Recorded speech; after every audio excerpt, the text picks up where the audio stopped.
180 million Muslims on TikTok. Precisely. That's a key limitation. If you look at the U.S., for example, the estimate only really factors in maybe 2 to 3 million Muslim users. Which is tiny compared to the numbers we're about to discuss from other regions. Exactly. It's a minuscule contribution compared to the hundreds of millions coming from those majority countries.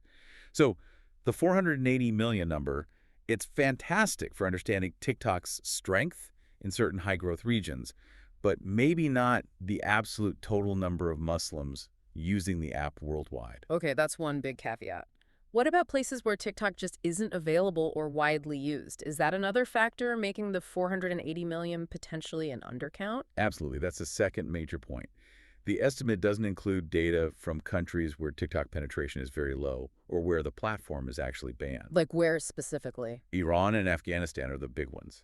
Both are large Muslim majority nations where TikTok isn't really a factor in these counts due to bans or access issues. And that makes a difference. A huge difference. If you could somehow accurately add active users from those places, the total would definitely jump higher. So yeah, think of the 480 million as maybe a conservative floor for the global demographic, but a very strong indicator of the platform's current active user base in key markets. Okay, let's connect this to the bigger picture then. The number itself, 480 million, is massive.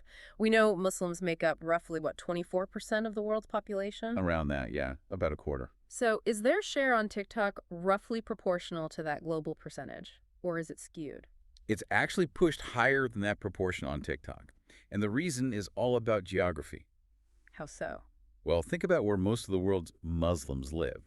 Over half are concentrated in just two major regions, Southeast Asia, SEA, and the Middle East and North Africa, or META. Right. Indonesia, Pakistan, Bangladesh, and CA, then Egypt, Turkey, the Gulf states, and MENA. Exactly. And these happen to be regions where TikTok has an incredibly strong, really deep foothold. The platform's huge market penetration in these specific areas lines up perfectly with these massive population demographics. So the platform's success in those regions boosts the overall proportion. Precisely. That concentration is the real story behind the number. The method makes sense now, the caveats too. But like you said, the concentration is key. So let's really dive into that. Where are these nearly 500 million users clustered? You don't get to 480 million without some enormous contributions from specific countries. No, you definitely don't. And the top two countries alone are just staggering in their scale. Okay, lay it on us. Who's number one? Leading the pack, no contest, is Indonesia. Indonesia, right. The world's largest Muslim-majority country. Its influence must just ripple across the platform. It's the absolute foundation for this estimate. Indonesia contributes a truly colossal 108 million estimated Muslim users. Wow, 108 million. Yep. Its population overall is about 87